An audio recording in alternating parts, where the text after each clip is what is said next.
mukasema nerima murisei diaries salmonani ninja niti mela masirana budhi murisei guys. How are you guys? How are you? I hope you had a fabulous day guys. Chingodedze pane vamwe vasandaona vana Natasha Stola sandavaona vana Hidha Maroya sandavaona Mother Diaries chava sandavaona Andiselina asandavaona panapa na Cherry Poke asandavaona guys vakawanda vamwe vasandaona vasipo panapa ingotegai ma diaries amunoziva. Yes Chantel Davis how are you sister? Tegai vamwe hanzi ndokumbira kupinwa please namkoma Richard. Okay regaiti, let me grant you your request. I see. All right. Kuti muone kuti ndinenge ndichikuona imose, let me pin munyatsoona aditika. Right. Anzi sisimeli ndokumbirawo shoes wadzione pina Eliza. Wadziwana kupi shoes. Kelvin Jova zviri sei guys, ingwetai muchitega vamwe vedu guys, tegai vamwe tisatapinda munyaya nhasi guys. Mirai ndine feedback yamunoda kuti mudzwe kana kuti vanhu vaviri vanoda kuti ndikunzirei panapa. Nyaya yavo yakambouya pano tikaita sekuti tawirirana but pane makakatana ari kuitika, saka handitauri, handisinoziva kuti nyaya dzevanhu vanotsaura vega. Regai tione kuti tavaunza tiwane kuendera pamberi dzinotevera.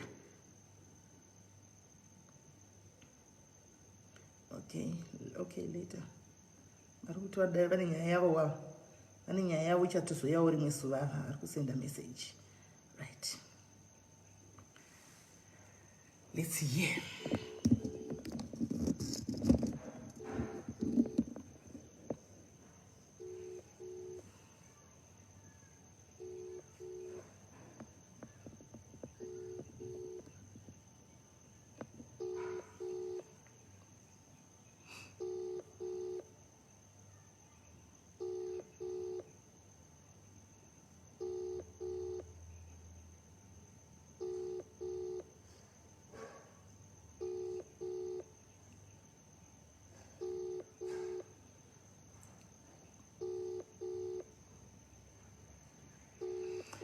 Hey guys, hey Bella Scotch kuri say.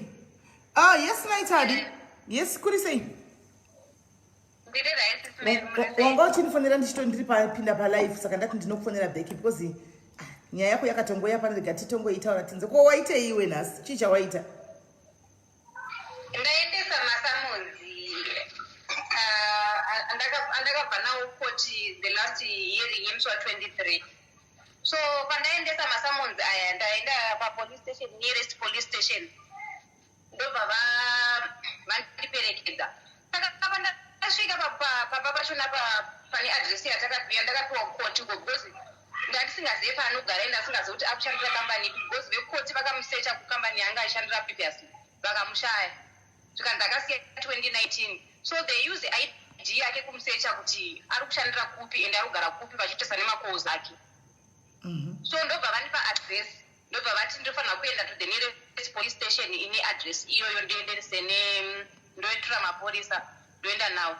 To my surprise ndichisvika paya mupurisa abva abuda ndikasara ndakagara mumota. Ndobva asvika pamba paya akabvunza kuti ko ndopanogarawo Edson Lofu here. Saka pane mukadzi atanga kuuya kugate. Ndobva aenda kanodedza mukadzi wacho ndobva auya. Pasvika mukadzi wachona I don't know kuti vava vachitaurana kuti chine mupurisa. So mupurisa abva amupa someone kuti asaine then amureturn the other one. Ndobva atanga kupopota mukadzi wacho zvikanzi this woman she is too much because anga achindidongorera ndakagara mubveni. Anga asinaona kuti ndini. Pazoona kuti ndini ndobva atanga kubata muchiuno achipopota achifyuma zvikanzi this woman she is too much. Ari kude chii pamba pangu. Zvinhu zvemakoti zvine handizvidinini. Wai asingapedzerani nemurume wake. Saka ndabva ndabuda mumotikari nehasha. Ndobva ndamira pagedhi paside pemupurisa. Ndikati, why are you saying this woman she is too much? Chiri kukunetsa iwewe chii because I'm here for Edson kuti asaine mapapers aya. Auye kukoti because it's for makoti ari kurega kuuya. Inini handina chandinoda pamurume wako. Chandiri kuda pamurume wako ndechekuti achengete vana. Ndozvandavinga pano, ndozvandiri kuda. Ndosaka uchiona ndiri always after murume wako because ndikuda kuti achengete vana. Zvikai last time wakatumirwa mari iwewe last month 3000 iyo unonzwa kuti haikukwanire pavana. Ndikati my friend, reason akanitsvagisa nzvimbo yemwana achiti ari kubhadhara school fees zvinozikana even nemunhu wese and I've got proof yezvaakanga achitaura kuti ndimupe malist ezvinhu zvevana but haana chaakaita ndikanobhadhara ini school fees ndiri 625 US yandakabhadhara. So you are telling me kuti 3,000 rands is it equivalent to 6,620 here? Afuma SIS MELLY apopota mukadzi uya akabva ajatira mwana uko akapaka mukadzi kanga karipo. I think pamba vanogara ipapo anga asina kuudza vanhu here kuti baba vane vana vari kuchengeta kuti vane bosi vakadzi vabuda vakamira ipapo varamba vakamutarisa kati so iwewe mukadzi uyu auya nemapurisa kuti usaine madhoketi ayagopa murume wako chauri kumushaudhira chief bosi haanambotaura newe. Apopota akapopota mupurisa ndobva ati okay ambuya zvamataura tazvinzwa chisaina mapepa yasvika yandisaine because kokana mazoya panapa muchiti I'm under arrest zvikanzi under arrest yechi because what we want is your signature proof kuti tasiya mapepa pano. That's what we want, that's all. So after I think 10 minutes ndabva pagedhe because azosainiswa zveforce mupurisa ndangandinayabva I think now we are now doing enforcement kuti usaine mapepa yacho because isusu we are not here to fight, we are here for you to sign these documents. Mupurisa ndobva asaina signature yake kuti apa mukadzi uyu mapepasi kuti asaine then ndobva azotora mapepasi aya akubvunzwa zvikanzi saka unonzani saka pane bepa ranga akabata achida kunyora zvikai what do you want with my name zvikanzi no we want just kuti tive neconfirmation woti pasi rako nesename nephone number dzako so that kana mapepasi aya muridzi akati hana kuaona we know who to follow and tomatracer say. So I think abva adzokera mumba apedza kundishauta kundishauta nezvekumusha kwangu akandishauta nezvevana zvikanzi wakajaidzwa stereki iwe uri kushanda inini handisi kushanda last year yese ndandakagara panapa ndichisafa murume asingashandi ndikati so is that my problem kuti murume wako last year anga asingashandi you are supposed to come kukoti kuti azoudza koti kuti handisi kushanda this is my proof yokuti handisi kushanda. So iye akati haasi kukwanisa kuya kukoti ende iye akati haasi kukwanisa kuya kukoti kana ini ndamuudza kuti uri kudiwa kukoti ari kuda masamons. So these are the summons andauya nawo zvikachengeta vana vako wega wakasingana nemanzi wega vana ava uchavariritira wega uchavachengeta wega ende uchava ndakapedza newe kudhara ndikati so what do you mean kana uchiti wakapedza neni kudhara because ina handitembe nemishonga handitembe nezvauri kutemba nazvo iwe kana uchinzwa kuti wakapedza neni kudhara zvikai nhasi wasvika pamba pangu ndikasava ndichiona chandinoona chete uchamana achitaura saizvozvi saka ndabva mumwe mupurisa anga ari mumota papanzwa kuti uchamama zvikanzi no this is a shona language I can understand this woman is insulting you. Do you know that we can open a case for you kuti uri kuinsauta this woman because haana chataura newe ndo ndadzokera mumota ndikagara saka mapurisa aendobva ati no we want to go and drop you kwawasiya wapaka mota yako because ndasiya ndapaka mota kuseri kuchiground so ndopavasvika vakandidropa pandandasiya motikari vakati ora it is fine my sister but if ukasangana nezvawasangana nazvo colas ndobva vandipa nhamba dzepapolice station pandaenda ipapo ndikanopiwa mapurisa. If anything, you call this number or you call the toll-free number. Then just 10 minutes, ndichangogara mumota. Ezvona bhatanga kundifonera. Ndokandadaira foni yaye. Atongonditauza ari muhai zvikanzi wava kumba kwangu uri kudei iwewe wauzotsvage chii kumba kwangu ndine protection order yekuti wafanira kusvika pandinogara ndakupa address yekumba kwangu ndikati my friend listen here ndauya kumba kwako nditsvaga iwewe kuti usaine masummons ekoti anotaura kuti iwewe you have to come kukoti handina chandavinga pamba pakweni zvikanzi address wakaiwana kupi ndikati izvozvo kwaida kuziva kuti address ndakaiwana kupika drive yourself uende kuJamestown court unovabvunza kuti why makapa mukadzi uyu address because they gave me your address kuti ndizokupa masamonzi ako. Atanga kupopota ndine protection order yekuti haufaniri kusvika kumba kwangu haufaniri kusvika pandiri ndikati unoziva kuti chika pride yako yauri kuita uchifamba uchizviboosta uchiona kuti wakangwaraka ivo nezvouaaisuchiuta mwana wangu akapasa uri kuziva kuti mwana wacho nakubhagrade 5 until now ari kudye here uri kuziva kuti mwana wako ari kugeza chii iko zvinezvi mwana akaenda kuform 1 you didn't even pay any cent mari 3,000 yaukatipa ndakanobhadhira kuprimary kwanga achidza kuti ndipiwe chiresult slip. So kana uchibvunza kuti mwana wangu akagara sei mwana wangu akazodii what are you trying to say? Saka azenga akufona ndabva ndamukata because anga kutondisimudzira voice achitaura zvisina nebasa rese achindituka apa foni yanga achindifonera yachona it was yanga isingarekodi so ndabva ndamukata ndikati this is useless kuti ndamitaura naye pakambudzi ndoda kuti afoni ndabva ndachinja line ndikarisa mufoni inorekodi ndobva aita 9 missed calls time ndachinja line ipapo afona atry kufona pandafoni ndikaisa line mufoni inorekodi abva arega kufona then ndazoti ndatosvika ndachangosvika pamba mai manje so ndikufonerwa ambuya ake anogara kusaidi kwaanogara ikoko zvikanzi edha anga achindifonera wambotaura naye here ndikati madii kumudaira because handizoti ari kudei ndobva zvapera zvikanzi hanzi mukadzi wacho asvika kumba kwangu handisi kuti ari kudei apa vanga vasingambotauri neni for the past 2 months ndandakatobabhuloka mheno nyaya dzavo dzavakatorana makuhwa ikoko vakabva vatukana ndikasaka kuya kumba kwako anga achidei zvikanzi I don't know zvikanzi iwe waitei ndikati apana zvandaitei ndangoenda kumba kwake ndikanomupa masamonzi ake zvikanzi so maybe udari kufunza maybe ndindamupa adresi ndikati no if kana ida kuzoti akandipa adresi ndiani aende kukoti anobvunza kuti adresi yangu makaiwana kupi even nekwakushanda izvezvi ndiri kupaziva even nekambani yaari kushandira izvezvi ndiri kuiziva vakamusecha paICT vakatora information yese yavanga vari kuda even bhengi raari kushandisa he ran away from absa kwanga achitambirira mari yake ndobva abva kuabsa because ane loan yaakatora nechikwereti kuabsa ivo ndezvo ari kushandisa capitec vakatumira masamonzi kucapitec vaida kuona kuti kambani iri kuisa salary muakaunti make ndeipi so iye nekusaziva kuti technology kuti inofamba sei nekusaziva kuti mainvestigators vanokupa time yokuti ukakati tambo yako vachikuinvestigate ari kuzvona sokuti akangwara stereki anogona kuti aSIS mukadzi wachona andiswera akandudza zvika ndakapedza newe kudhara iwewe anything can happen to you usandibvunza ine usanditsvaga futi chasara kuti upenge mukadzi wake anyatso kutaura that statement pamberi pepolice. Alright, because murume wako andifonera murume wako akati iwe waenda kumba kwake ukanoita noise ukatukirira mukadzi wake zvisingaiti.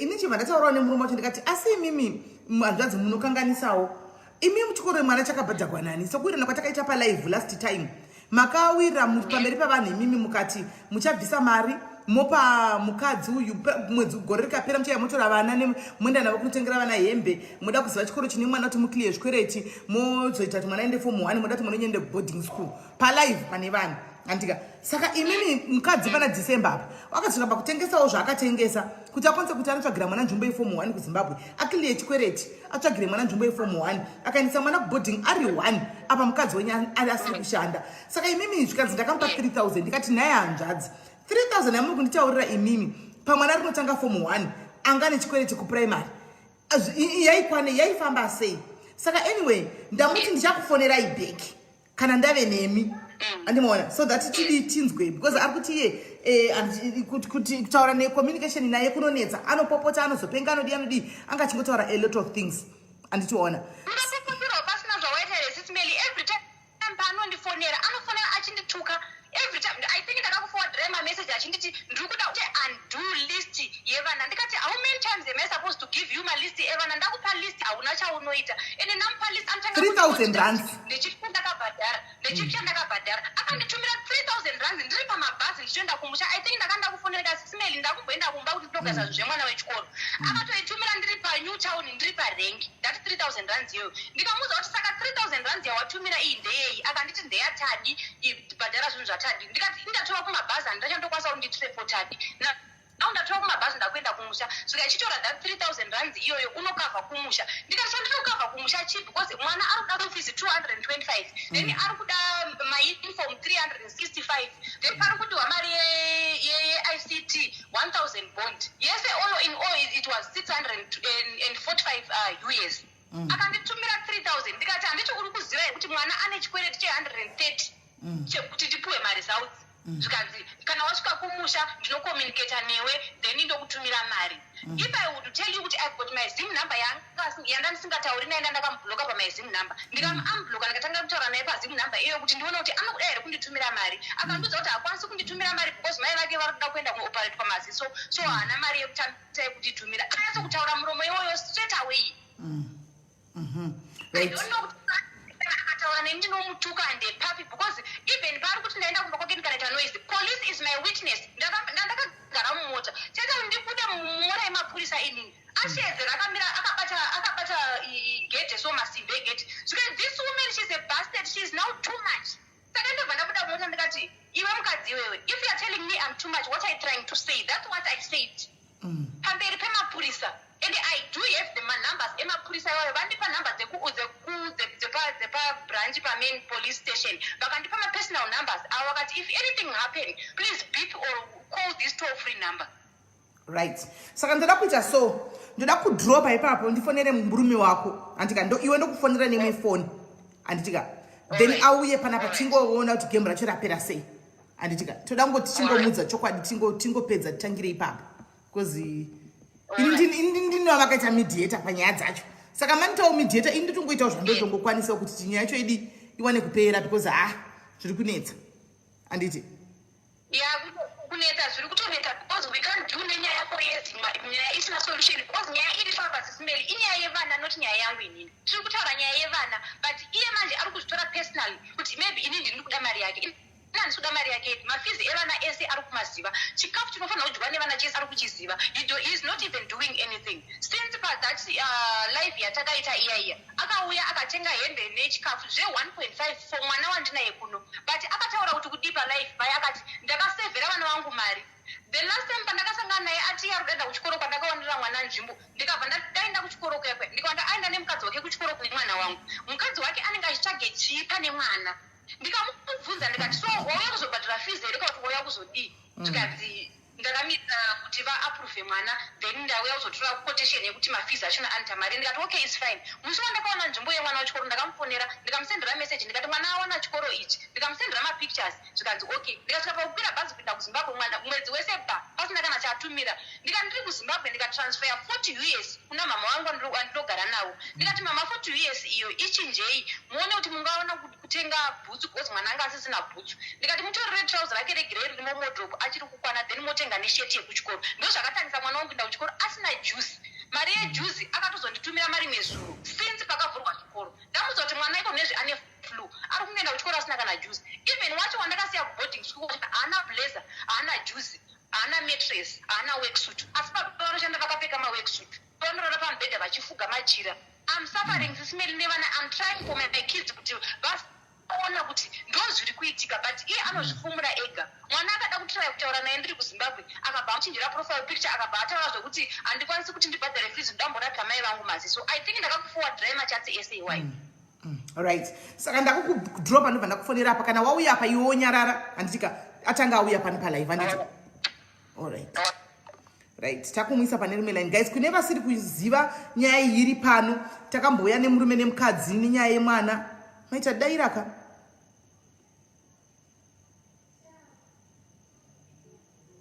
kwari kudhikilana seiko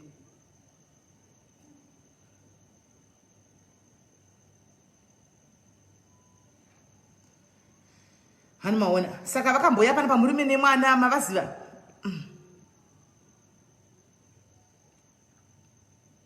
paya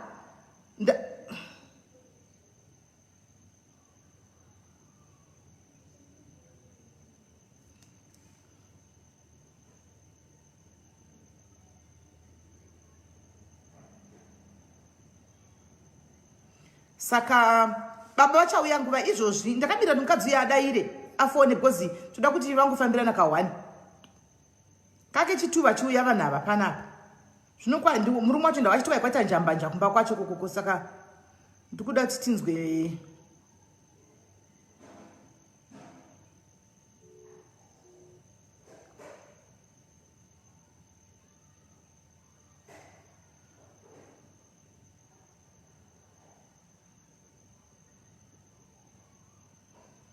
chiri kuitika pana kola iko zvine zvikola haasi kushanda she is not working right now saka zvakamuomerawo she is not working at the present moment saka zvakamuomerawo anenge achiti baba vevana vana 2 vana vanenge vane 2 years vasiyana or so saka zviri kumuomerawo kola haasi kushanda kuti akwasadii kuti achengete vana ava basa rakaperawo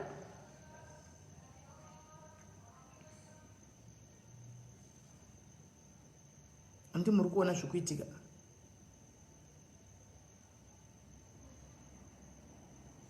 what's going on nefoni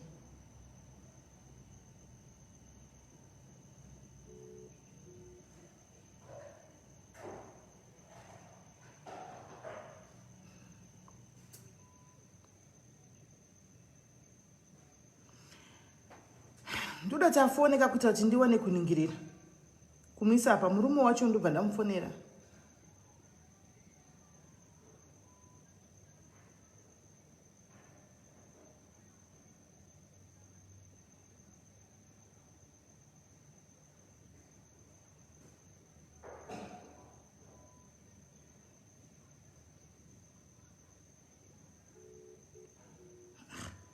Look for mercy.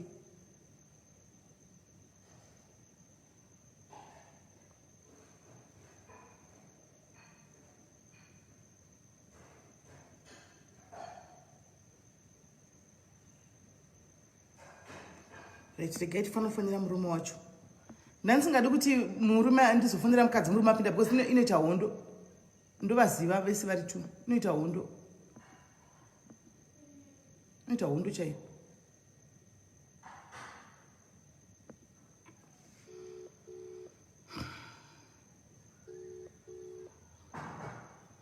Vakuveka Gloria. Ivo.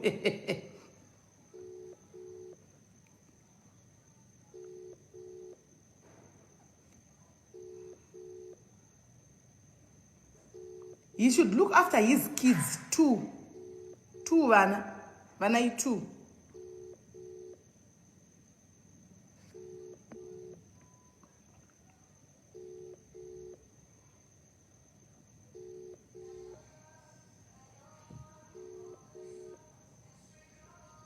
Yellow? Yellow, my daddy.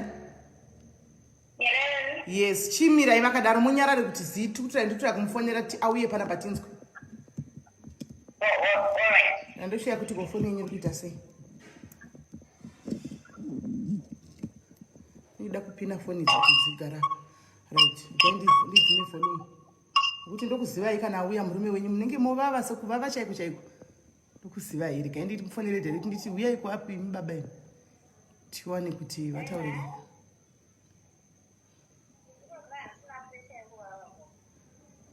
Iwe muchidzima siya maporonga kutembisa uko.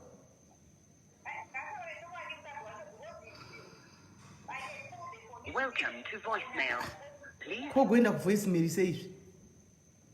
Ane mwe number here besides 084. Oh sharp. Uyai ku WhatsApp ka? Andazi. Sorry? Uyai ku app andina airtime. Okay. Peter we. Giri bet. Giri beti.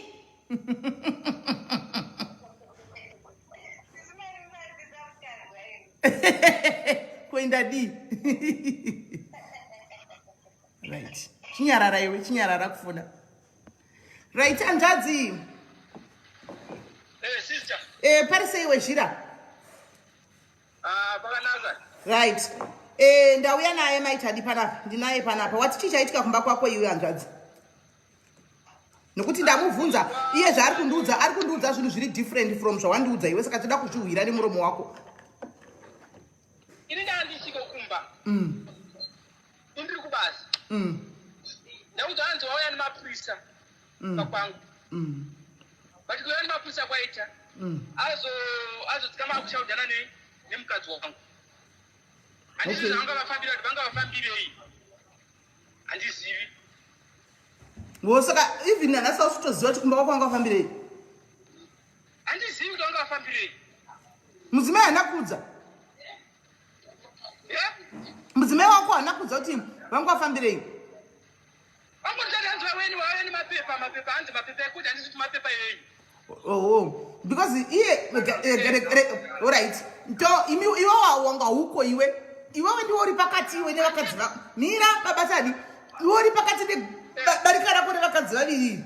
Saka zvotoita panapa ndezvokuti rega maita da kutsanangurirawo side rake the story. Iwe semurume wozoinvestigate. Iwe maitadi babatadi wave panapa. Chichaitika pawaenda kumba kwa babatadi. Ndasvika pamba babatadi ndine mapurisa.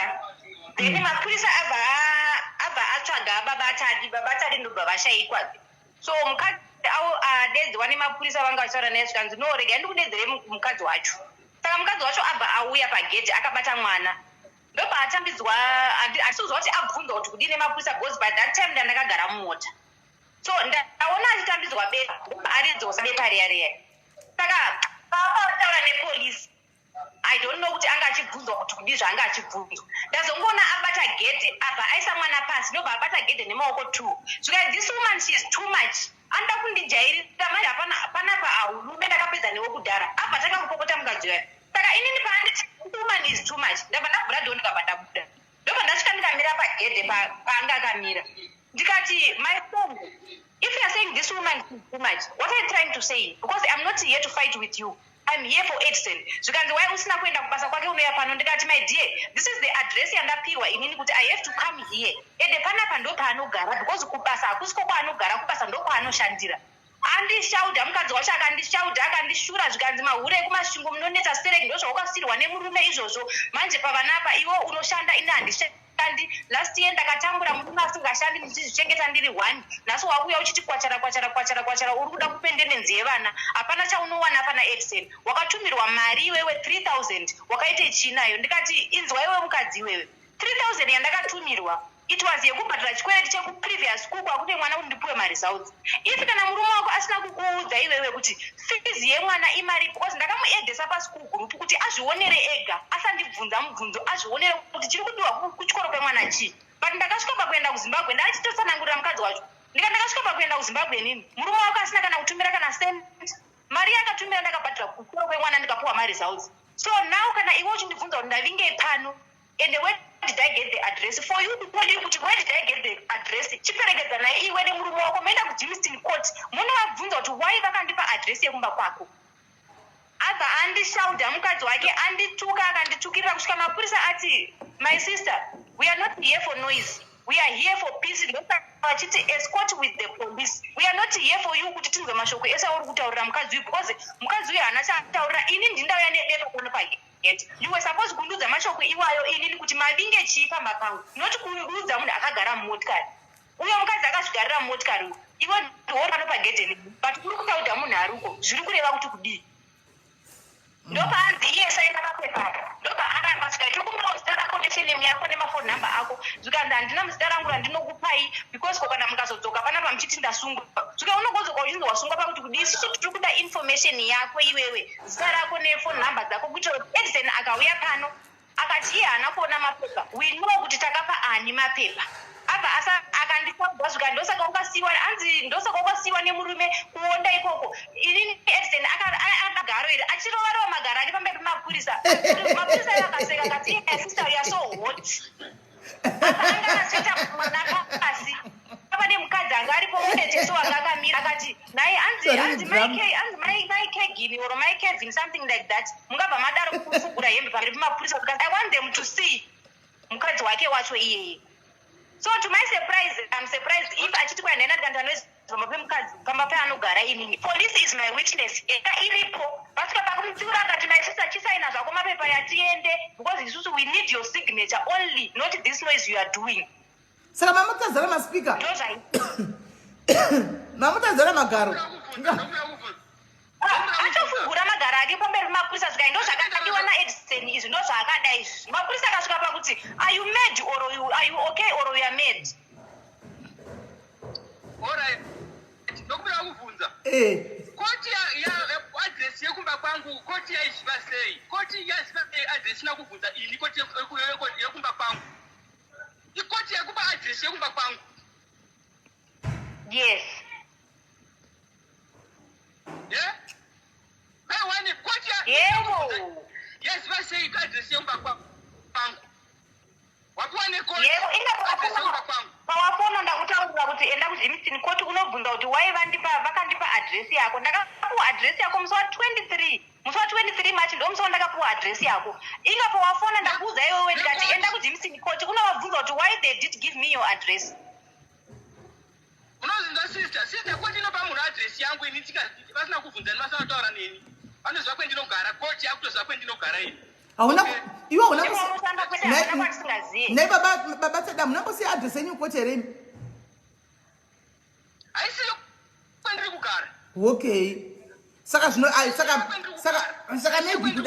saka maybe kudapo waona somebody amupawo kuti aunze masamoni azokupai kuti muri kudiwa kukoti. Ani maona. But ini chinhu chandiri kuona chikuda kuti katoda kuti chemupaite peace imi vanhu muri tuno kuti wondodzenyuka dzinoita sokuti hamuna vana mose dzinoita sokuti kana mumwana akarwara umwe akangokuzoziva kuti mwana kana tumwe akafa amheno kana tumwana akaita president mangwana umwe achavharirwa pashe nonyaya yekuti umwe ndiye aidai. Imi babatadi makapromisawo pano mukati kwatiri sometime back mukati ndichaita kuti ndichengete mwana wangu aende kuchikoro aite zvese and everything. Uyu ari kuno South Africa uyu wechitu uyu ndomutengera zvinhu zvichichichi zveshuwawo ndikanzwawo kuti aiwa mainda mukandotora mhuri yenyu mwana akafarawo chaizvo akatondifonera mwana wenyu mudiki achitotenda achiti ndandina date ndatengerwa achintaridza hembe dzakatengerwa ndeti nemi pavideo call. Saka ndobva zvazongopera uyu mwana wenyu manzi anga achinda form 1 uyu mukuru uyu andimaona iye kugona chikoro uyu. Saka mamutoda kuti adii nai baba tari 3000 munoziva kuti iye anga ane chikwereti kune previous school zvaizodii ndakaita ndakampa ndikati alright ndobva ndamuti iwe chinda undonzwa zvinodiwa kuchikoro zvosina kutenga wondiudza zvosina kutenga anonzwa ndakakupa list ndikati handiro pane zvimwe zvawakatenga zvosina kutenga chiripa zvosina kutenga iwe ndidini titenge wadangoramba chikufunza uda ndikupe list ndikati ndakutondituka communication ndoti ndikabvunza zvakanakanaka ndotobvunza nemalaptop kuti anodiwa chikoro nemafoni ndikazaunza pagrupu anaunza ndakaona pagrupu ndikaona asi vari kuti anenge asingadipiswa ndaona zvionera pagrupu ende ndikati andidi wakaenda kumeeting yechikoro ndiwakandonzwisa zvakanatso kunaka chineexina zvakamira sei ndakutoshavha ndikati saka totaurana sei panyaya yemwana ndikati kama ndamudza kuti orit ini nyaya yemwana zvandakuita ndakutsvaga munhu ari kumusha wechikoro kana ticha kana ani kana headmistress kuti nditaure naye zvangu andiudze zvinodiwa zvese zvomwana wechikoro ndodini ndiite ndichitumira chero nemari nemukuru chero ndichitumira pabhazi ndichimutumira nemari yekutotora zvinhu zvachino mwana kuti mwana awane iwe neni communicate kuti mwana awane zvinhu iri kunetsa saka mwana ndopanozotiza kuti zvinhu zvomwana zviti kuchikoro saka ini ndotsvaga munhu headmaster kana mistress achawirana neni ndotanga kuchitumira mumagara chero nemukuru semefuza achindiitira zvinenge chida mwana ofunda mwana ondomba ndomutumira ndikuti tiwane kuti mwana adini adzidze zvakanaka because iwe neni communication yedu hatisi kuwirirana kuti mwana chenida kuti mwana awane zvinhu zvakwe chete ndozvandakutoita ini takatomuwana munhu wacho tikataura naye tikatowira takatobvuma akatonodzayo zvamaitadi baba saka ndikaona pakauya mukadzi wako kuno chii chiri kuitika ndakaona pane sente yandakasenda ndobva ndamuexplaina direct ndikati I will separate that word hatichade but ini tiri kuda kuti mwana ndiwetoda kusapota mwana saka tiri kurwisana macommunication tinoita tokuti tiri kufikisirana pane zviri kuitika saka communication yekuti mwana azowana kuti zvakakwana haisi kukura saka ndokumbira mundibetserevo kuti ankomurimi kamtira ndokubhadhareni mwana wangu achiwana zikuti mwana zvikanzisa waitezvo its good but ivo maitadi vakati chinazo ndikati imaite ndakamuudza kuti akutotsvaga munhu wekuti kozi iwe neni communication haine iye akanditi itai tione kuti munoscape saka ndozvo ndakutoita ndichingawane everything right. Indokumbira kukudzai chimwe chinhu vaviri vanhu tu imimi maitadi usashandise mwana andika kuti urwe hondo dzakona baba tadi please baba imimi mirai imi wezhira mirai handisi kutaura nemi maitadi usashandise hondo dzakona aino kuti une enga nababatadi andika nezvakaitika kumasure hausati wapora anditi ende mukadzi uyu always is there kuti womudi atukane newe ameno zvinenge zvichiitika handizivi hangu but rega kushandisa mwana andiona pahondo dzakonani nababa kuti wakwanisa kuchengeta iwo mwana wavo kana vakabvunza zvavanenge vachida ingoposta ingoita forward wakanyarara ini zvavanenge vabvunza zvachona handiona because zvokwadi ndodzokera pashoko rangu riyere kuti mune mwana mose one way or the other muchangocommunicata chete panyaya yemwana mwana akarwara hamuboreki kunyaradzana andika mainini ava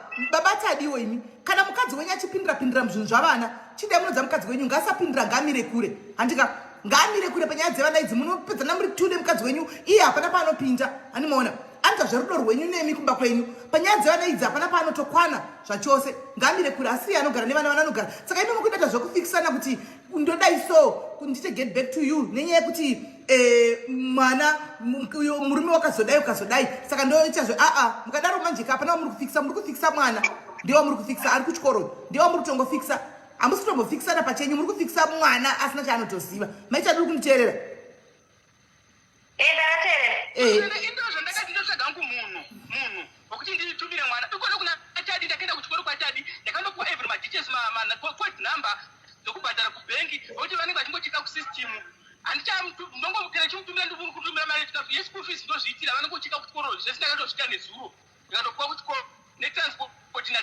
nadriver wetransport ndataura kuti titomira namari sei handichatauri naye nezvenyaya dzatati dzechikoro ndotaura nyaya dzatati dzechikafu yechikafu handindi pari handidi nongomutumira ndochitengera mwana chikafu kana akasatenga its up to you ina handichapindi papo tadi ndiye ari kuboarding ngao ndiye ari kuboarding here ari kuboarding here kana kutei tadi ndiye mudiki ari kuno alright but you guys muri kunzvati imimi muri kunzvati sake of fun venyu mutidza kuita peace. For the sake of fun mutidza kuti mutaudza nemimi. Mutidza kuti mutidza kuti mutaudza nemimi for the sake of fun. Imi vanhu vangani panorambana every day, vanorambana every day azvishamisi izvo. Vanhu vanosiyana, people grows out of love. Rudo runopera mumba, you can't force munhu kuti akude kana mumba musisina rudo. Antika munhu anomubva unanzvaga munhu wanoda, udada nemunhu wari kuda panguva iyoyo. Antika wosara, but kana paine vanaka, you have to find a way, a common ground kuti mutaure nyaya yenyu kuti mutaudzane panyaya yevana. Anditi ndochoita vanhu vakati changamuka.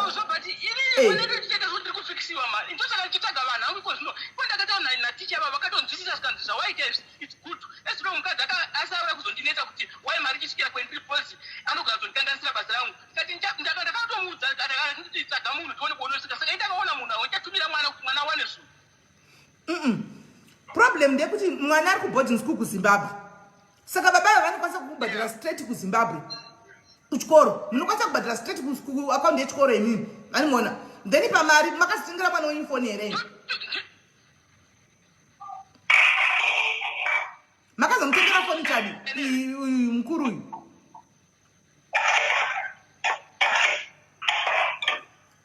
Baba chadi? Eyo. Maka ufanya mtengera ile shingi phone. Phone ndakati vunja kwa ari kati phone inoti beri mwana kuchikoro kana mafuna kwa ndaka wakaona ku group kuti mafuna adikisa kwa noni vunze kuti vaona kuzoona iri ku group. Joti ndikavunza chunhu. At the end topedzera ndakutoshaunda kutoshaudwa. Saka ndochitama ndadi ndanyarara zvangu kwenda kutoshaudwa. Zene ndavunda andipinduru. Okay. Ndo pakati ndivunza angu mistress wavo. Ndavunda ndovunda mistress kuti mistress ndiudzei taureni mwana zvaanoda kana izvo munoda kuchikoro. Pangu direct nditumire kwamuri muchipa mwana. Pakati fine. Tikatowirana kuti ngatitenda tikatokwanana mama totumira sei totozvifambisa sei. All right. Naitadi, iwo can you unogona here kuita peace name cards wababata dava for the sake of vana. Is it possible? For the sake of kuti mucommunicate panyaya dzevana chete. Is it possible?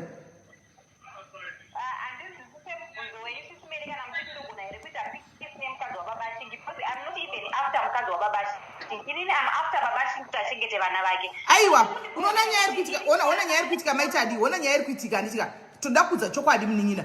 Nyaya iri kuitika ndeyekuti iwawe the reason why you are not talking about vatadava zvakanaka andika is because of another wife yaripo. Iwawe you haven't made peace kuti babatadi vakaita move on wave nemwe mukadzi. Ndakudza chokwadi munin'ina. Andiona. So babatadika apana panozogona kubuditsawo mari. Mukadzi wava ari mumba uyu asingazivi kuti machi pane mari yaenda uku.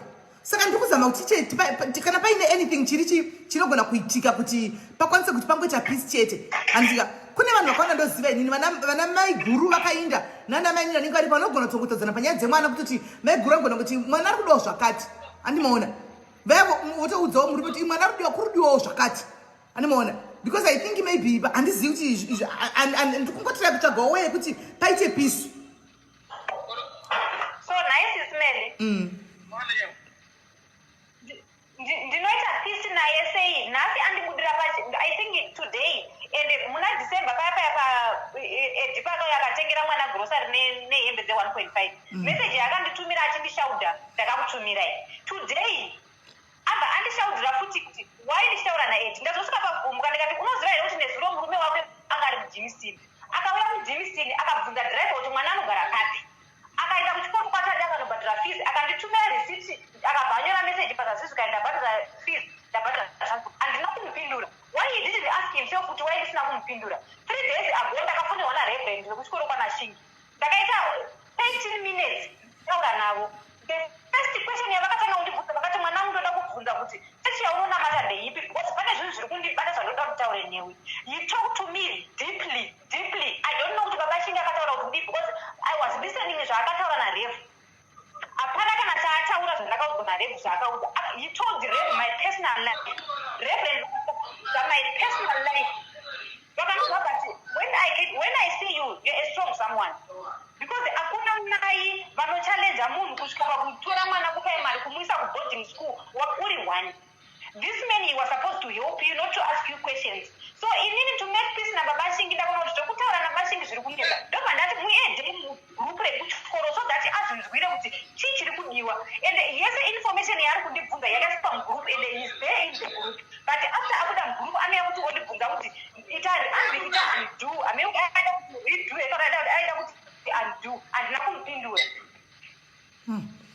apa ndikutira kutsvaga a way forward yekuti you guys ka paite peace kuti mugone kutaura zvakanaka panyaya yemwana. Babatadi muka understandawo muri kunzwa here wezhira.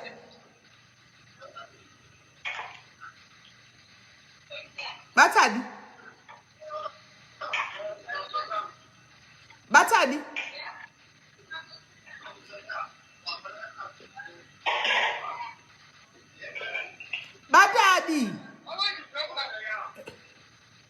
asala kumbasa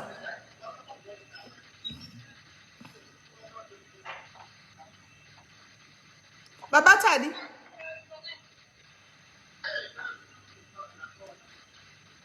Babatadi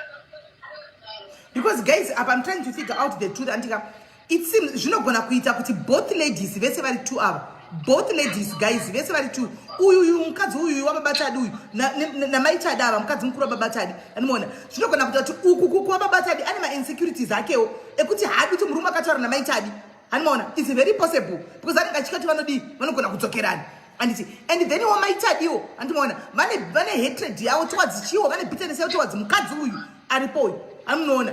Saka anozotoda kutira kuti at least paite peace, of which it seems as if babatadi vakutora one side remukadzi wavanaye ushu havachafungiriwo uyu une vana vaviri ushu. Ndopatoda kuti tione topagadzisa sei ipapapo.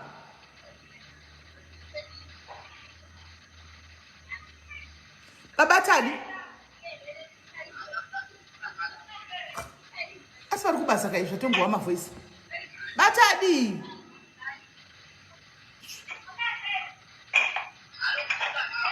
kuvainde pipi zvavari kungotaura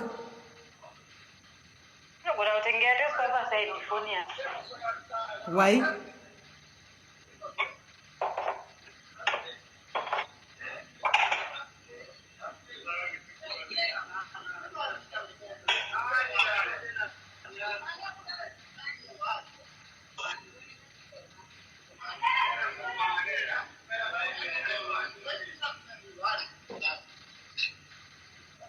you can't even drop it, then you phone it big. That's the only way.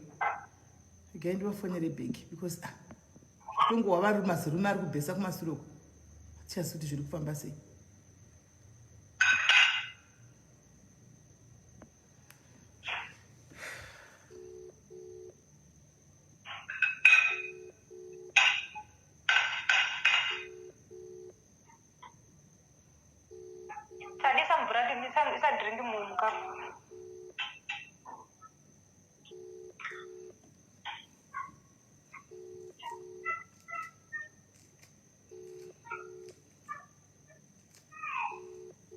Anzi vakutorwa aiwa babatadi vari kubasa sister business basa wo muri business basa kubasa and kubasa business all right saka muhudza mafree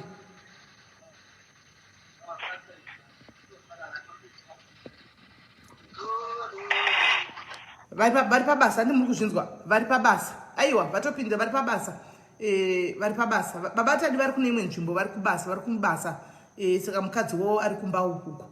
Saka maitadi babatadi saka todini apa tomirira babatadi vachavashandudza kana vasiri vave free tofunga mapinda bhoseri or something.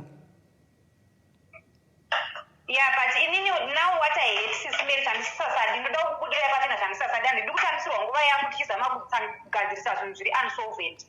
Akanditi saka ndishandisa murume uyu handiti ndikashinga ndikaita whatever I did kuti mwana wangu aende kuchikoro. Ndikaita whatever I did ndikabhadhira fees yekutanga yachadi ndikatenga mainformation stationery nestaff.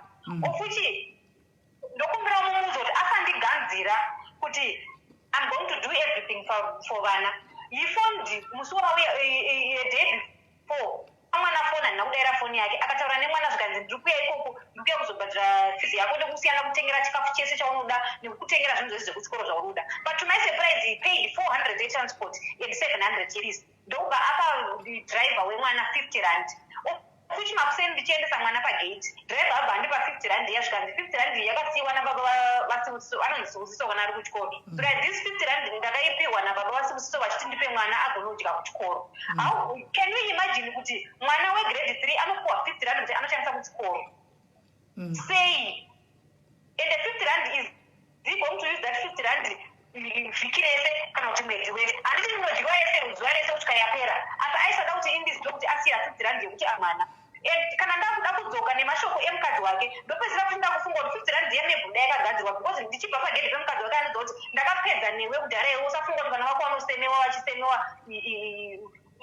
uchitadza kushandira kuti uchengete vana vako ndakapedza newe kudhara hapana chaunofa ukawana pavana ivo and the same statement rine same sense yaakandinyorera message paakabva kuno paya so I don't know kuti magasi emukadzi okuti aswera achindudza kuti akapedza neni chii chaakandita chanoti kwai akapedza neni and each and everything chinenge chaitiwa neni murume kana chikaitiwa neni nemukadzi wake murume anotora saidi remukadzi wake I still remember pameseji yaakandisendera iyaye ndikakuforwardiraye akati ndichataura naye mukadzi ati handichazviite futi saka ichi haachazviite futi but she phoned me after akandishauda I didn't even tell him kuti mukadzi wako andifonera but she phoned me even nhamba dzemukadzi wake ndaanadzo because akandifonera nenhamba yake akandishauda akati stay away from my husband ndikati my dear handina basa nemurume wako ini but murume wako dei anga achifunga dei achiziva kuti to be where he is now ngaachengete vana because kana ndida kuzvipira jechaka ndinozvipira jechasisimeti ndakakuziva kuti maid yake ndinawo ende handisi kuzomupa kusvika apinda mugwara kana asina kupinda mugwara iko this is my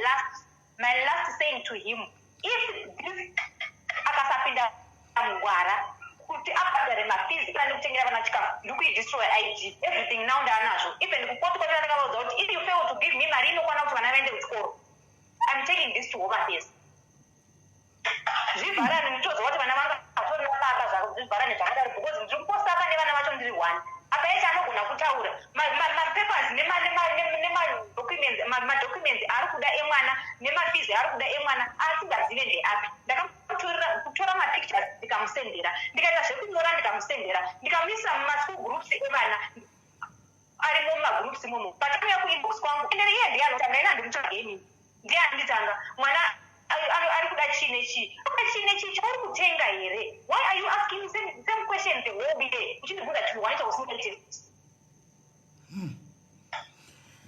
right unfortunately so if you don't want to comply I don't want to lie I already make my decision zvakafanana vana vacho havatorina baba vachona is not a living someone zvakangofanana saka kwese kufa hapana kusiri kufa I'm believing kuti iye mukadzi wababatari ari kuwanawo power kubva kuna babatari zveshuwo mukadzi wababatari because dei babatari vaingozvivharisa ka anga asingamboiti zvaanoita izvi handiti anyway pane vari kuti kwanzi fonai titaure nababatari titaure namaitadi tivape advice I'm only going to take about 3 callers chete 3 callers because toda kupinda pane imwe nyaya yechi2 handika 3 callers chete handika 3 callers only handika saka ini pamunofona nhasi yeah maitadi ndakukudzosera pane imwe line riyari ndakutokudzosera ipapo kuti vafone apa saka this one is going to be dropped wodzoka kune riyari all right fine all right I'm taking only 3 callers chete guys imimi namba dzekufona munodziziva andikafona ipapo mutaure namaitadi vacho anditika fona ipapo mutaure namaitadi vacho andika 3 callers chete hello yes chimira ipapo 3 callers only guys 3 callers chete all right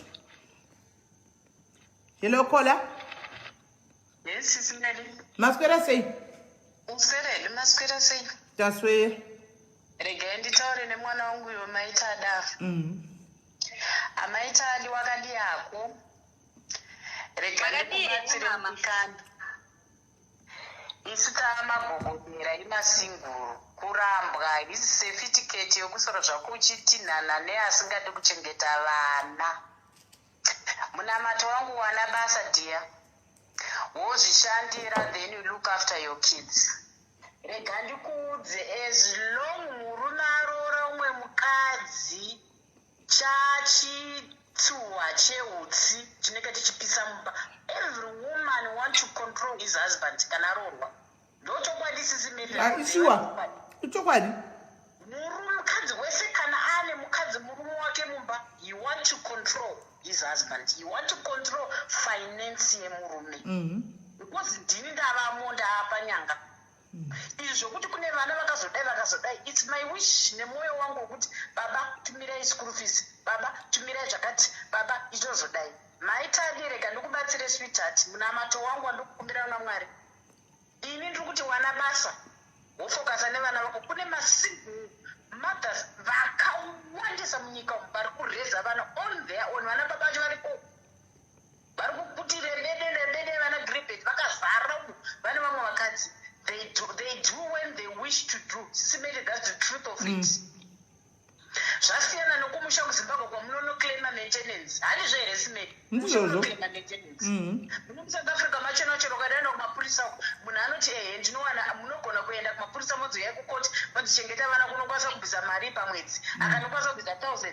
Is that 1,000 rand going to work out with your kids, 2 of them, the other one who's boarding? No. Ashikude it. Nina makada. Saka chokwadi maitadika ungavava ungopenga ugoti ndoda kudai maid ndigodi zvese, but the truth of it is as long the other woman is in the house, gebhora ratofa. Haumboi inonetsa iyoyo. Zvinoda wawana pana mainini vapinda vane moyo unoda vana. Uri kundinzvunzisa ane rudo nazvo anoti wadhedhi chitumirei kuti mwana aende kuchikoro, chionai kuti mwana apfeka, chionai kuti mwana aende kuchikoro. Ngozi iyo kuti gogogo inokurama muchinoka pafoni yemurume wake anenge asingazvidi, mukadzi wese haazvidi. Gogogo izvi mangwana mafona mabatani mazodini mwana havazvidi. Vakadzi vanenge vakaroorwa vapo vakutonga. The best option everything now, even though you can go and take Ramaphosa chaiye kuya naye kuti tsungai babata dino kuti vazodai. Vazvibudi, work for yourself and raise those kids on your own. You feel proud of it. And that anger that is on you, it will go away. The minute wangufuratira kuti babata diwa wangu vati havasisimo mulife yangu, I'm moving on, I have to work and raise my kids, you will go super. Unobva wachinja kuita chikara chaicho, kuita masoja, musoja chaiye, musoja mukuru. Tsvaga Mwari ndavakubatsira uwane basa jiya, and look after your kids and budget up your everything, and then you move and stay away. If you want to help on the kids, you do so. Vakadzi vese vari pamadhayari, vese madhayaris vamwe vari kuti half. Ndataura nechokwadi pamberi paMwari, varume vakawanda 50% of them, they are not even looking after their kids. 95%. Vazhinji vacho, they don't even consider even a 1 rand, they are not doing it. Chega ndikupe mienzaniso, takavakudzai chivato pama 23 years. Ifunga kuti mwana wakasiwa ane 2 years, haane 23 years. Pane pamba, pane zvese, pane chini, kuendesa kuchikoro, kuendesa kuuniversity, kupedza. I did it myself, I never looked for the father. That is the challenge of being a single mother, Shamari. A single mother, you wrote a book that you know one will never read it. It's your own. Unotopinda murodhi motokura wokunya wosvipa matemo ako woti Mwari ndisimbisei ndikwanise kubuda muhondo. Iyi hondo yauikunde unoti ucharamba uri kunokupenga nokupopota. Hauchafocus nevana vako. You get all the bitterness unoisa pane vana vako. Ndikutokumbira nemweya waMwari. Mwari womudenga ndavakuwanire nyasha uwane basa mudikana. Mwana wangu wana basa ushande. Uyu murume uyu kana iye unwilling kuita everything zvemwana wake, you do it on his own space, because he is already married. He is got somebody anotomuguide, anoda kuona every corner of the cent kuti iri kuenda kupi. Ndochokwadi chiripo. Because mukadzi yanenge ataura kuti murume wangu ndiri kurara naye, hausi kurara newe, akandiroora akandida ini, munotukana zveshe washame, hamuregi. And the more you end up on back, you confront everything. She'll be feeling also bitter because I let the same work. Those are Junita. But to run away from this destiny is to run away with your life and then get a job and then wait for your kids. Full stop. Klar, don't depend on the system. Hakuna ime road solution is Mwari udenga vane mabasa pamadhairi mukazwa basa ichagere wamaita basa vaone basa vachandire vana vavo chete. Right. Utozoti pamwedzi ndikuwana kana 5,000 mwana wangu boarding anoda mari yakati wotobhajeta kuchitatu twako. Kuna vakadzi vangu varimo muSouth Africa vari kushandira vana vavo vakawandisa masingora ndoziva ini vari kuita zvinorova vachivaka dzimba wako dzinotyisa kutodarika ivo vana gribhedha ava vanokurembesa musoro ebhangu vanongorembedza musoro bhangu. Hi, when I tell you, go on, my dear. This is not the way of fighting. You don't fight. The more you fight, you get angry, you get so frustrated. What is a depression? Boss, you never want to sing or go to go to my battery. That's okay into your life. That's the end of the road. Just running as I put over. I don't want to change. I don't want to move. It's a series of fighting. But I am willing. If he is a father, he is willing to do. He stand as a father, as a man, saying that I must do my protocol as a man. You can't teach him now. That's what never happened. It's just a dream that's coming over you. Just came, welcome to the world of single mother. It's a very lack of zvinonakidza zvinokupa kuti usava nefrustrated haukufunga zvokuti baba vakandiramba vaya vanoziva kuti mwana wanopfeka ibhutsi saizi kutoziva kuti mwana wanopfeka saizi 6 zvichenda kutonondoteka bhutsi yemwana unopfekedza vana kuchikoro zvapera kla unoteka stress ndiwo unotofa kutoonda kutosarodaiwo uchigwera nokudzika uchipengereka nemunhu ari kupfeka unenge uchitotinho dzimwe mhepo itori mhepo unenge uchimhanyisana naye ndinoda kudetsera munin'ina kutanga nhasi dheti rino ini chimwari ndiwanisei basa ndiwane ndite move on stay away from this man if he wants his kids anoziva kumba kwenyu vamanini vari kungovhara nemagaro vari kumba ikoko kuvhara nemagaro havagari nemagaro kuvhara nemaspika ekusurisa mesikamusoro inimi ndotokudza the best way chero mukati ndakazodini ndakazodai don't do all those things don't work with evil my love that's shoko ramwari rinoda don't work with evil rega munhu azowana zvinokurwadza ikoko kwaari ikoko ozodzoka achiti I reject my family, I reject my kids. Munhu azosvila bhedhi yega iwo osamuisira kuti afile bhedhi now si azotomwega judgment yake namwari iwe ita pako tamai wake out and look after your kids clear. Right. Nanzi pane comment yaiswa pana panzi I can't believe kuti vakadzi vari kudzwa pana vanhu musachengete vana. Hello, okay. Madonna, right. Hello, Kola. Maskera say. Hello, muri right, SIS MELLY. I what did right, muri say. Did right. And wrote mama wa manja wapedza ma sports. Inini I'm a single mother for 9 years. Maitadiwa ngatsvake basa aendese vana. Ezvinonzi kutaura kwatiri kuita izvozvo. Mukuru wangu nawo atove kuuniversity, she's in 3rd year. Mudiki ari kuboarding school. Ndinobhadhara. But ndiri kusenza mumba. But mwana wangu ndinobhadhara school fees andidi. Ndakatonazoona kuti kuramba ndichinetsana nemunhu kuti vana vari kuda chakati, mwana ari kuda chakati. Ndounoswera ndounopera.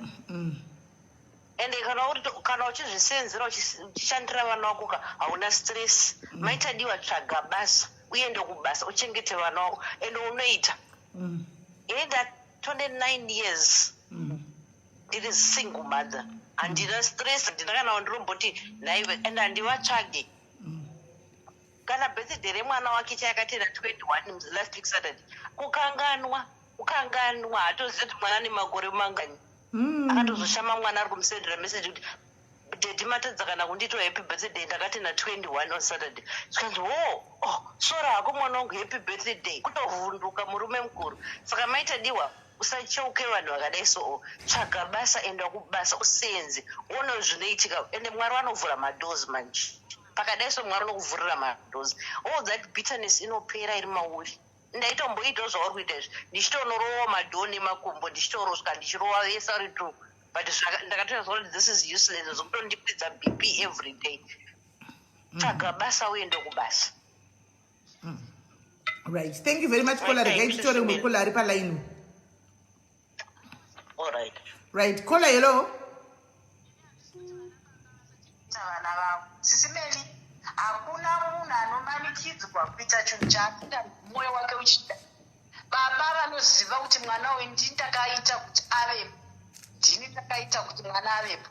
He do his best as a father, anoshanda his father kuchengeta vana vake. But you don't have to force munhu kumubatira futi kumuendera ini ndinopedzera nda stupid at the end of the day. Ndichikwira nokudzika kuna mapurisa ndichikwira nokudzika nokubata mapepa ndichikwira ndoka kuti munhu achengete vanake. I don't have to force a man who is stupid. A man must stand his ground as a man to work out his own problem. Kana tasiyana is fine, but let's work out kuti vana vedu vakure in a good way. That's all. Finish. You can go there and do all the dues vana vechikora chibhadhara chetega as a father. Ini kungozongonzi zvabhadharwa paitawo babani zvabhadharwa kwete kuti ndimuforce zviri kuita maita kuti follow up every now and then. You end up being frustrated kaunopedzera wa stupid ndiwe at the end of the day. Uchiforsa munhu asi kuda a man who is a real man kwete vana musoro bhangu avana gripit vanokufamba vasina makumba. A man, a real man, he stand on his ground to raise his own kids. Who a man who don't want to be proud, mangwana kuona mwana wako aku university, akura headmaster avachi, anibasa repamso. You want to be also to be shining and respected by your own kids. You should respect nevana because you have do a role yako as a father. Wakatadza kuita as a father, una kuita duty rako. Ini zvone ndipa hasha because I'm a single mom as well. I raised my kids on my own. I raised them. They are beautiful girls more than anything in the world. They mean a lot to me, those two girls. But takavadzidzisa protocol yokuti don't ever hate your father. Ndozvinhu zvandoda kukudzidzisa maitani. Usavapa kuti vaenda baba vavo. Baba vavo ndavavo vachihwarara kuvana vavo vachikumbira nedhimwe nerimwe gore. Kuti I didn't do my part as a father. He must admit it. On his own, not me to push him to do that. No, I did. And don't ever say, and you to make the Wamaza Baba. No. That I enjoy. I change the Wamaza Baba. In any change a church, I will get my own reward at the end of it. Amara Nabutapa. Our Nabutapa. The Mama result. I can't want this. My testimony, my time, Atina is. Utika kuda kept swearing up my book, we shut up Bukura Sim. Was it a Bukura Chiva? My testimony on what time it's gonna matter. Everyone got his own destiny in life, my love. But in the name of Bunza, Baba, the dog Bunza ever come. Kokana is a true alright. Vanam to my single mother, Sana Chengeta Egas, sure. Mano Kura, Oenda University, Aurora, Kanat Aurora. Koseka na mwana kudakurorwa mwinda kunotsvaga baba wemwana uyu vakamboramba kuti achengete mwana wavo kana kuti akambotiza uchengete mwana mukati handimutsvaki semuchizomutsvaga panguva yekunorora chivanhu chedu hatichirambi chiriko saka anouya kutora ke bhegi rake oenda because ndiye anotowana mari yakawanda kaudaka yamai hazvina basa ndo panoshanda manje hazvanzi dzangu ipapo pavanouya vachida kuzoroora manje vachirorwa mwana wangu hazvanzi dzangu dzinototora mari dzavo dzeroro kuvakwasha dzavakasiya vasina kupedza kubhadhara vobva vatora vanongodzokera vasina kana nechinhu apa is only a sign of showing them that this is happening and you must see it and witness it that their daughter is getting married. It's a sign of witnessing that mwana wenga ari kurorwa. Ini nokumusha kwangu ini vanenge varipo vachitaura kuti baba Melissa, vana Melissa vari kurorwa, Melissa ari kurorwa, asi baba Melissa mune chikwereti chenu hamunonge makabvisa mari zvakati vachioro zvinongwa zvavo zvese zveroora dzavo dzese vanongoenda vachingomata vachibuda vachiita. Aiwa ndanzwisisa. Hazviite maitadi Mwari ndavakurongete kuwana basa chete. Usapedza muromo wako nokupedza airtime uchipopotedzana nemhepo nozondosundana naye kusvika mheno. Taitombopengawo nesu zvatinotoona takadai tichiti yewe maiwekane ndoda kukutsvagira vanokuuraya ndakazotipedza kati yewe chandinofira mwana womuridzi zvandingomhanyisana nemhepo. You shall feel kuti pane zvinhu zvanga zvakakuholda mashoulders mako the minute wakushanda wakureza vana vako vaita zvinonuduruka zvichibva unokureleasa a peaceful thing and a peaceful mind ine therapy yaunenge wakutopinda iye hausati wamutherapy uchine wakazara wakakumbirwa nehasha dzokuti why and unoona vachibvunza kuti why murume uyu akandidai asi ndakabudai asi ndaimuitira zvakanaka. You've got a lot of questions that never are being answered. But let it go, my sweetheart. God is not stupid. He is watching and he will do best in your life. The most best. Kudisa zvese kana bitterness yona zvese nokudii nokusorofonera mukadzi nokudii zvese. Ini ndingoti wana basa stop it. Don't ever go to their house. Don't ever bother to ask him he must ask himself kuti why mukadzi wiko zvinanyarara, why zvinanyarara siya zvakadaro. Iwe zingoti vakakuroya handi ndakamufuratidza mwoyo. Waane key holder yekuziva kuti waane your financial stable, you can do it and you can work out with your kids. Clear. Right, thank you very much, yeah. My child, I think what was going on in my walk open up.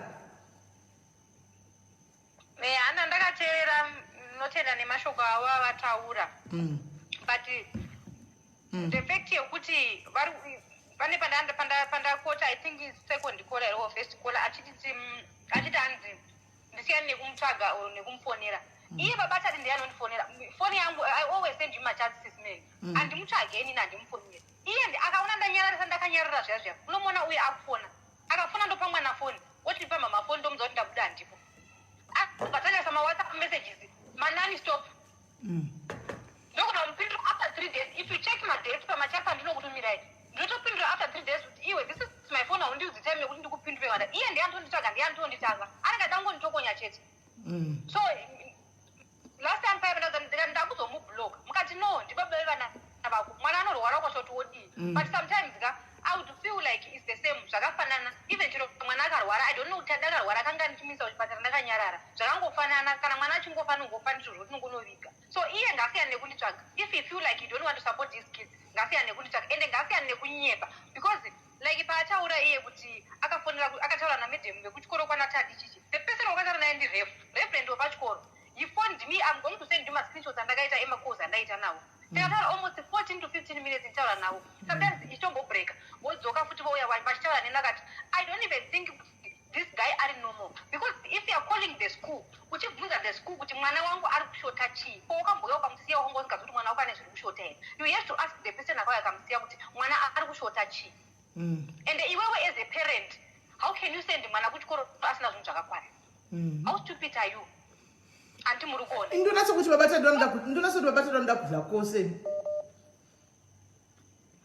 anola kwese kubuka anola nyaya iripo SIS MELLY iri pana baba atadi.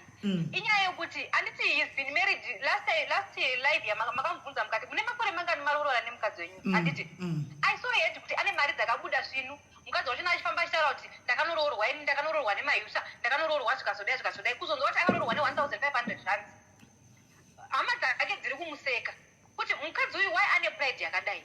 Patime wakagara namaitadi zvinhu zvavo zvakakuomera but mukadzi aimira newe achibvara urema hwako. Now akapiwa mari hanzi yeprovident fund here something like 80,000 haana kana chaakatenga kuti vakatenga magrosari akaenda kumushako mukadzi. Now hama dzake dzakumubvunza kuti saka unotodza kuti pamari yese yauri kuwanai hauna ende zvinhu zvake zvese zviri kupera zviri kupinda muvhu. Motikari chaichai mukaiona munoramba nomotikari yavabata diya ndakaiona nemaziso angu ini apa hameno zvainenge kwaizvozvo iwe unozvitarisirei izvozvo ndozvawanga uchidzwa kuti sena nemunhu uzvo usazvitarise kuti kwawanikwa mari wazorogwa nemari uyu uchikombeya neuyu iwe ita zvako. ndozvatiri kuzama kutaura SIS MELLY kuti iye babata atori nebitanesi yekuti ari kuona kuti handisi kumukumbira chikafu handisi kumukumbira zvinhu zvevana iye ndiye anonditanga.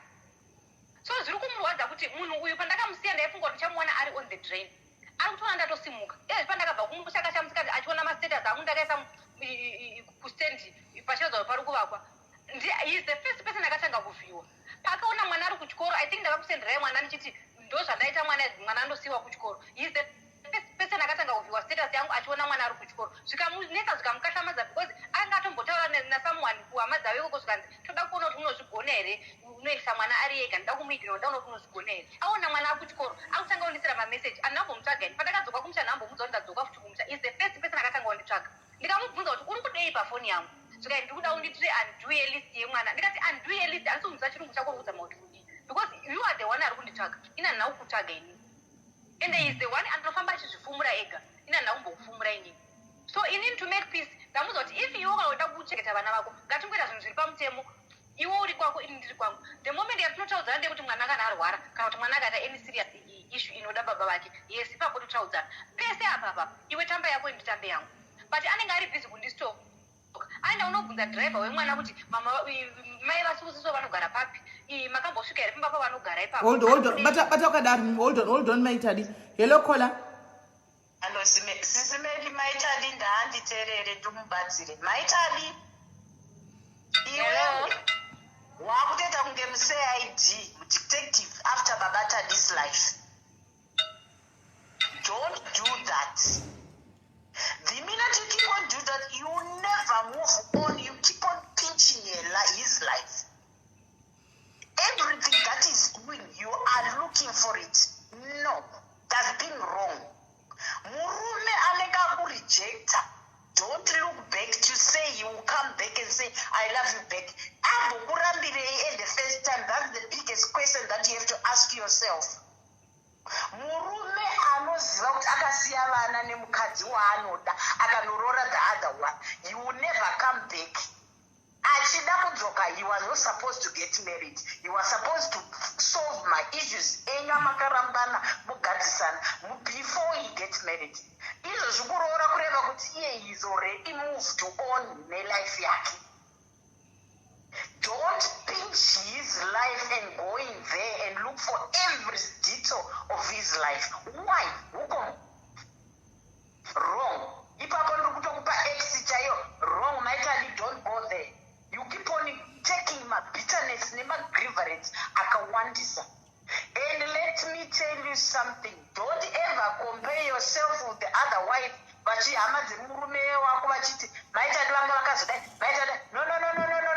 They will keep on you, hunting you until you will never move on in life. What Babata is not coming back to you, my love. He's never come back to you.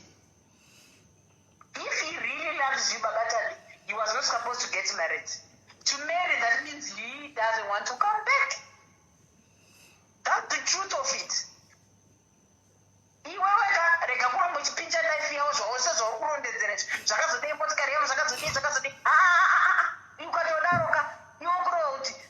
Musoro wako nemutsipa zvese nenzeve dzako dziri nemaziso ako nemwoyo zvakanangisa kuna Babatani. You still love that man. You still love him very much. You still love him. You are not fighting. Now you are putting the kids on front to punch everything because you still love that guy. And let me tell you, in life, let God reward you. Don't ask for reward. Chapter inobata Mwari yoyo. Haibati isusu vanhu. In a spiritual world, dear Mwari. You usatomboibata ukaitobata haufe wakamove on and you never focus in your life. Kutofocus mureza vana vaka ndikukutora ndakagara panapa yo haufocus unotadza kunoshanda kubasa kuchifunga zvana Babata kuti bazodi. Ukotadza kushanda basa remurungu. Isinoshanda makicheni katinomopa tinobika tinotsvaira tochengeta vana varungu. Unotadza kumuchengeta mwana murungu fuka nemubatani zvino vazodi. Vazoita nezvekuti asi chiwo murume uyu zvezvese zvandakamita ungatoswerera ka 20 years wakamira wakabata Babatani vari kuita upenyu hwavo nemukadzi wavo wawana iye. Siyana nezvezvezvo zvokuva nedzo hama dzevarume idzodzo dzinoda kukudza vaudza kuti that was my past, I have moved on. Tell them the truth. I have moved on. If I was there, if I was not moved on, ndaifanwa ndiri mumba mangu naye murume iya murutaura nezvake. Ndakudza haurarami ruraramira kuti dai zvakazoti dai zvakati haite. Murume akati pfutseke akuti handichamudana una kufanira handichadi. Akanorora mukadzi kura kuti inini handina kumuke ndakafanira mulife yake. Kana ndakafanira anoramba kachibheka. Kana maita ndatidzokera netichengete vana pamwe chete. That was much better. Because haana kurora mukadzi akatozvara mwana. Kutozvara mwana kutoita mukadzi kura kuti iye atoita move on life yake. Hamuvhona akaita. Akaita move on life akamuteta. Saka rega kutopinch nokuda kumuinvestigata. Kutsvaga masendi nemadictate maprivate jet anotsvaga upenyu hwaBabatani. No. You will be hate for the rest of your life. Haumuvhe maita unoramba uri panzvimbo. Ikasati amagandangasi. Tinotopinda muhondo mune mutsi mune moto takapita tinorova tinokava tichiinda. Handisi kuti it's wrong, it's not good to kuti baba ndavachengete vana vake if he is willing to do that. But kana pasina willing yake mwoyo achida kungoitwa push. My love, haiite push inorwadza. Bosi unozopedzera mazi tsvagirana kana mupfura nefuti muno muSouth Africa nokutsvaga munhu anokupaye nebanga ndikudza ichobati ndinozvada zvikuitika. Siyana ine izvozvo. maita siyana lava izvozvo siyako ndiya fokwanisa nokuwana basa uchengete vana vako. That's all. Iri boy nedana asi ndoswera pano. All right, thank you very much. Right. Now guys, to continue nenyaya iyi kana kuti topinda mune imwe yechi2 because it's like ya overtake show yedu nyaya maitadi. Nyaya maitadi has overtaken our main show today. Should we go ahead? Katimpe nguva yake aite zvemwana wake kumba tipinde pamwe. Nokuti ndikuona kuti mune hasha chaizvo mucomments muri kuda kufona chaiko. Muri kuti kudii taurai kai guys tione. Nyaya dzana gribeti dzonetsa idzi. Nyaya dzana gribeti dzanetsa. Vana musoro bhangwa. Zvakaoma. Tokontinua here kana kuti tosiya here torega zvechina here ichi. China choregwa here ichi. Right, hanzi sinungura henyu maitadi vawane kutamba nemwana. All right. Maitadi I hope wanzwisa advice wapuwa nana mama wako panapa. Yeah. Please. Ita izvozvo rega nditorere one last person uyo ari kufona apa zvinhu zvangopera. Kola hello. Yes, kola maswera say ndiri kukupai 2 minutes chete. Alright, maita basa ndiri kutaurira pasipos kuno kwachiri manheru. Ndakatora asi nyaya maitadi ndati ndingovabvira. Maitadi inini ndatone 40 years. Mai vangu was a single mom. Vakatichengeta isusu nasisi vangu. Hatina kana sendi one rakabva kubva kwababa vangu. Asi I'm very proud of my mom. Vakatanga vakatengesa kumusika vakadii. Iye zvino mai vangu vane master's degree yavo yeagriculture. Mai vangu havana chavanoshaya. Love nerespect yatinopa mai vangu yakaoma nekuti I am a proud person. And chinhu one chandakadzidza kuna mai vangu ndechekuti unokwanisa kuchengeta vana whether pane murume whether hapana. Havana kumbobvira vakatiudza kuti baba venyu vakashata kana kuti hama dzababa venyu dzakashata. Takazoita zvekukura tega nekutofunga kuti uyu handidi kutaura naye. Asi vaitoti ndo hama dzababa venyu, ava ndo baba venyu. Nyangwe pasina sendi handina kana muswana wandikambona mai vangu achifambira maintenance. Vaitotaura kuti handiite izvozvo, ndochengeta vana vangu ndega. She never got married. Vachitichengeta isusu vanombotsvaga murume. Asi rega ndikutaurire kuti maitadiwa zvinobhadhara kumberi. Mai vangu ezvinezvi ndimambo. Chavanoda vanochiwana kubva kwatiri isusu vana vavo. And kungoti baba vangu vakasoshaya. Asi dai vari vapenyu. And hazvambotadzana kuzobva vachengetana kudii. Asi respect chaiyo, love and respect goes to my mother. And ndinovapa rudo rwakakosha. And she's a hero kwandiri. And Mwari uyu ndiMwari weshirikadzi nenherera. Imini siyanai nekutsvaga baba atadiwa. Mukavasiya, mukavabhloka. Vaite nhamba yavanotaura nevana vavo chete. Inini don't be a part of it. Zvemukadzi uyu siyanai nazvo. Chaizve life yenyu nevana venyu madhoo anovhurika. Ndapedza SIS MELLY. Thank you very much, Kola. Thank you. Right. So, Maitadi, thank you very much. Nekuya kwako kuno, I hope wanzwisisa. Bindauka ungavhire shingi yainde kuchikora pedzi. Inga shingi yakakupindura mashoko ekuti mama ndasara only 5 years shingirirai ndichakuchengetai. Akakuudza mashoko akadaro wani. Ramba wakaita hold on to mashoko akaudzwa nemwana wako ari for kuti mama siyanai nekutsvaga zvakawanda wani. Ndasara 5 years tichimboshingirirai ndipedze then ndikokuchengetai. I think kana baba Tadi vachida kuchengeta mwana wavo, there's no need yekuti uinde kunoita fight ikoko. Andika kana vachida kuchengeta mwana wavo ngavachengete mwana wavo. Anditi vana vavo in fact vana tuka ngavachengete vana vavo. But zvokuzoti kana varga kuuya uenda kunovatira chigo chidii at the end of the day ka unopisa stress ndiwe. Andoona varume ngavachengete vana vavo. Asi zvokuti ateveke kumasure every day wakomana ka uchimuteverera uchienda kumapurisa uchiita stress uchidii iye ari stress free. Ndozvatikuramba izvozvo because iwe panenge uchimuteverera uchiita zvino uchinonetsana naye uchidii ndiwe wakuchiita stress. Iye anenge ari bho zvake. andimaona saka ndo yatiri kuda kuti avhidho yekuti ngwavha waendese mwana kuchikoro anopedza kana abhadhara wauya wakati ndoda kuona vana vangu samurambidze kuona vana vake let him see his kids kana akati ndabhadhara school fees well -1 problem iwo kavhawo panenge pashota zvichingodaro but usamutsvage zvokuti uinde kuita fight naye uchididididi izvozvo ndo zvandiri kuti pana kumira musha anditi ndiri kuzvinzwa alright maitadi saka thank you very much lekako tikurege kuti zvatadi ucho tiindire hedu mberi tiri pashopa napa tozotaura newe kuseri kana akandibata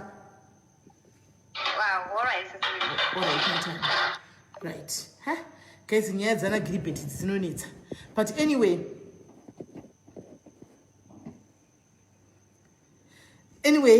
tatanzwa kuti nyaya dzana gribet dzonetsa inotodawo iri life yakazvimirira yevarume ava tichingotaura hedu just general anyway varume vacho futi ndivo vakomplaina vakumbira china ichi kutoda kundivinga kuinbositi imi Smelly ye kumba kwa muri kuramba nemasitonyeni asi satapinda mune live iyoyo iyoyo kuti kwa muri kuramba nemakumbo yenyu wana mai nokuti ndida kutoitira murima chakuti ndinyatsotaura zvizere handisi kutomboitira palive kuti ndichona fesi yangu nokuti ndozvinyatsotadza kunyatsoseka zvakanaka saka ndida kunyatsokuitira murima live iyi but pane nhingikiriwo yamai ava vari kudawo help tell me kuti vanobatsirikana sei regai ndikuplayira voice note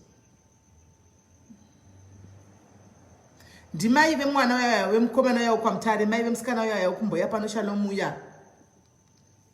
nyaya yangu yandinoda kuti mundibatsirewo Smelly ndo nyaya iya yevana yekurepewa kwevana nyaya yandinayo yezvinezvi ndakurwadzikana nekuti ndinowa munhu umwe chete andazoudza veukama anova baba mukuru ungoita baba mukuru kumutupo onerawo mutupo umwe chete nesu saka tinongowati baba mukuru vari wemuraini matinogara kumusha kwandinoberekwa saka ndavaudzawo nyaya iyi wanga uchitochema chaizvo pandavaudza nyaya iyi asi chavandikurudzira ndechekuti ini ndimire pamberi kunotanga kunosumudza nyaya iyi kumapurisa ndinokuwara Smelly kana kupondwa kana kutofa chaiko saka ndaikumbirawo kuti pane here nzira yatingashandise kai mungandibatsira yatingashandise kuti vanhu havasungwe Smelly ini ndauda zvokuti vanhu havasungwe kutovharwa kugara mujeri chaiko nokuti nyaya dzacho dzakubuda dzakawanda dziribuda nyaya dzakasiyana siyana dzaiitika uchitwa nevabereki vangu vachiitirawo kune vamwe vanhu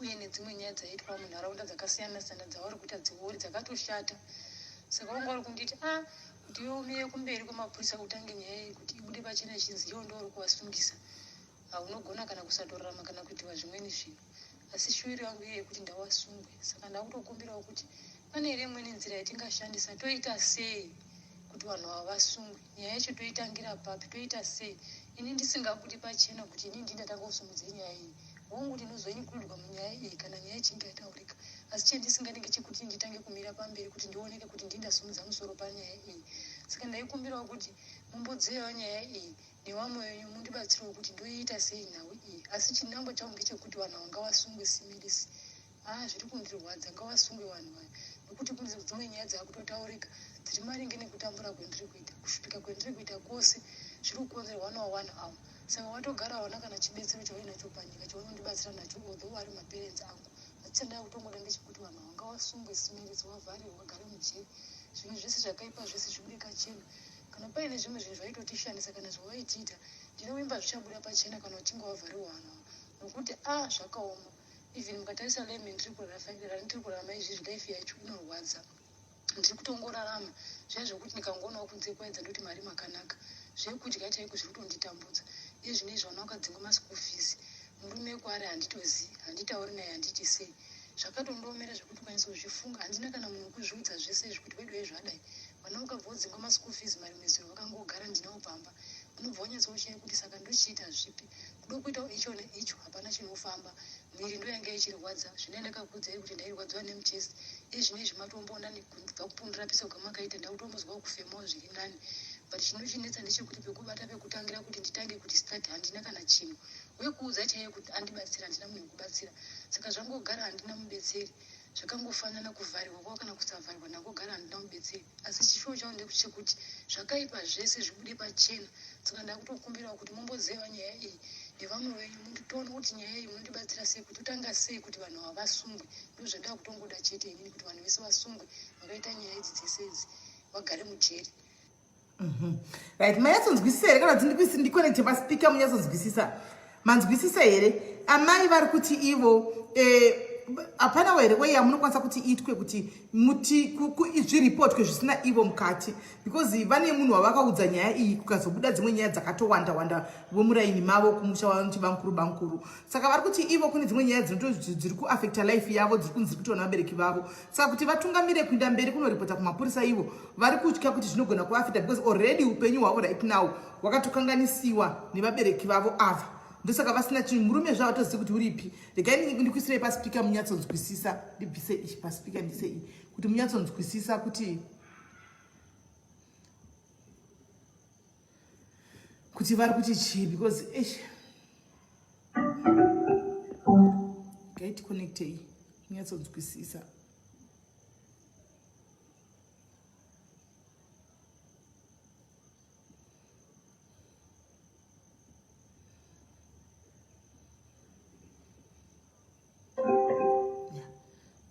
Chirega tise kuti ndinyatsoiplaya zvakare munyatsonzwisisa nditi.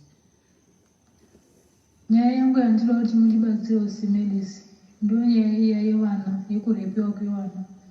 Nyaya yandinayo izvinezvi ndakurwadzikana nekuti ndino munhu mumwe chete andazoudza veukama anowa baba mukuru ungoita baba mukuru kumutupo onerawo mutupo umwe chete nesu. Saka tinongowatiwo baba mukuru vari vemuraini matinogara kumusha kwandinoberekwa. Saka ndavaudzawo nyaya iyi vonga uchitochema chaizvo ndaudza nyaya iyi. Asi chavandikurudzira ndechekuti ini ndimire pamberi kunotanga kunosumudza nyaya iyi kumapurisa. Ndinokuwara SIS kana kupondwa kana kutofa chaiko. Saka ndaikumbirawo kuti pane here nzira yatingashandise kana mungandibatsira yatingashandise kuti vanhu havasungwe SIS. Ini ndauda zvekuti vanhu havasungwe kutovharwa kugara mujeri chaiko. Nokuti nyaya dzacho dzakubuda dzakawanda dzinobuda nyaya dzakasiyana siyana dzaiitika kuchitwa nevabereki vangu vachiitwa kune vamwe vanhu uye nedzimwe nyaya dzaiitwa munharaunda dzakasiyana siyana dzavari kuita dziori dzakatoshata. Saka vanga vari kunditi ndiumire kumberi kwamapurisa utange nyaya iyi kuti ibude pachena chinzi iwo ndo uri kuvasungisa. Unogona kana kusatorarama kana kuitiwa zvimweni zvinhu. Asi shuwiro yangu iye kuti ndavasungwe. Saka ndakutokumbirawo kuti pane here imweni nzira yatingashandisa toita sei kuti vanhu havasungwe. Nyaya yacho toitangira papi toita sei. Ini ndisingabudi pachena kuti ini ndindatanga kusumudza nyaya iyi hongu ndinozonikurirwa munyaya iyi kana nyaya ichinge yataurika. Asi chendisinganenge chekuti nditange kumira pamberi kuti ndioneke kuti ndindasumudza musoro panyaya iyi. Saka ndaikumbirawo kuti mumbodziyawo nyaya iyi nevamwe venyu mundibatsirewo kuti ndoiita sei nhau iyi. Asi chinambotawo ndechekuti vanhu vangavasungwe SIS. Zviri kundirwadza ngavasungwe vanhu vaya nekuti kunzi dzimwe nyaya dzakutotaurika dziri maringe nekutambura kwendiri kuita kusvika kwendiri kuita kwose zviri kukonzerwa nawo vanhu ava. Saka watogara wana kana chibetsero chainacho panyika chaunondibatsira nacho although vari maparents angu.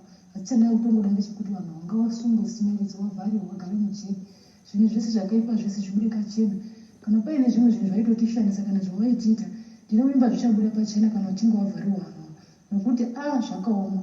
Even mukatarisa leme ndiri kurarama izvizvi life yacho inorwadza. Ndiri kutongorarama zviya zvokuti ndikangoona kunze kwaedza toti mari makanaka zvekudya chaiko zviri kutonditambudza. Iye zvinezvi vana vakadzinga maschool fees murume kwaari handitozivi handitauri naye handiti sei. Zvakatondiomera zvekuti ukanyasa kuzvifunga handina kana munhu wekuzviudza zvese izvi kuti vedu zvaidai. Vana vakabva vodzinga maschool fees mari mesero vakangogara ndinawo pamba. Unobva wanyatsocheye kuti saka ndochiita zvipi kudo kuita icho neicho hapana chinofamba. Mwiri ndo yanga ichirwadza zvine ndakakuudzai kuti ndairwadziwa nemuchezi. Iye zvinezvi matomboona nekubva kupundura piso kwamakaita ndakutombozwa kufemawo zviri nani. But chinochinetsa ndechekuti pekubata pekutangira kuti nditange kuti start handina kana chinhu. Wekuudza chaiye kuti andibatsira handina munhu wekubatsira. Saka zvangogara handina mubetseri. Zvakangofanana kuvharirwa kwavo kana kusavharirwa nakogara handina mubetseri. Asi chishuwo changu ndechekuti zvakaipa zvese zvibude pachena. Saka ndakutokumbirawo kuti mumboziva nyaya iyi nevamwe venyu toona kuti nyaya iyi mundibatsira sei kuti utanga sei kuti vanhu havasungwe. Ndozvada kutongoda chete ini kuti vanhu vese vasungwe vakaita nyaya idzi dzese idzi vagare mujeri.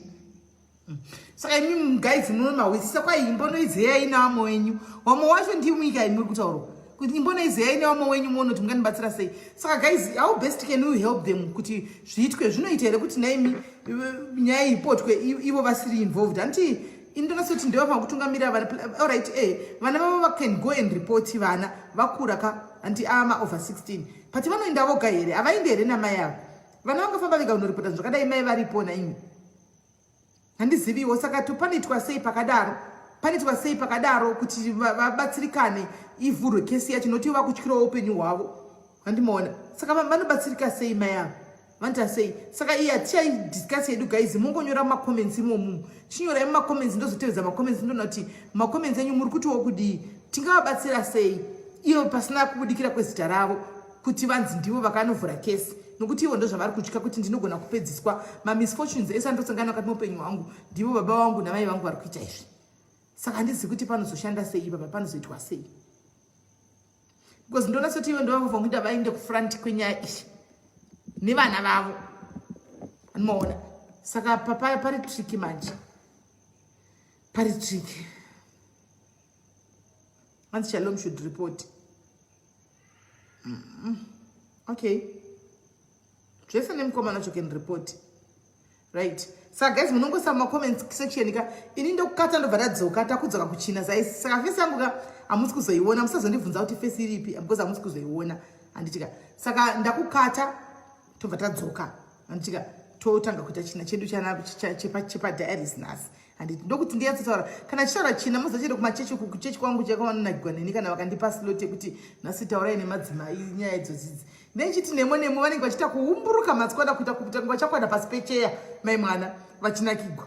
Saka nechida kuti nyatsaura nemo anditi ndo china chachona kana tiri kuchina totaura sezvazviri nemo anditika saka ndechida kuti tingozvitaura pasina hedu kuti fear or what anditika right. Saka stay tuned, vana baba chidedzanai varume vari panapa chiitai muchidedzana muuye tione kuti nyaya yacho tingaifambisa sei muchitaura zvichemo zvenyu kuvakadzi vacho vachikupindurai tichionesana kuti imimi polisi dzenyu idzi dzamunenge muchida kungopfekera kuvakadzi imi vakadzi vacho muri kumbozviitawo sei, muri kuvaitirawo chii, zviri kufamba sei anditika. So ndo pane nyaya. Saka musaenda kure guys, tiri kutongobuda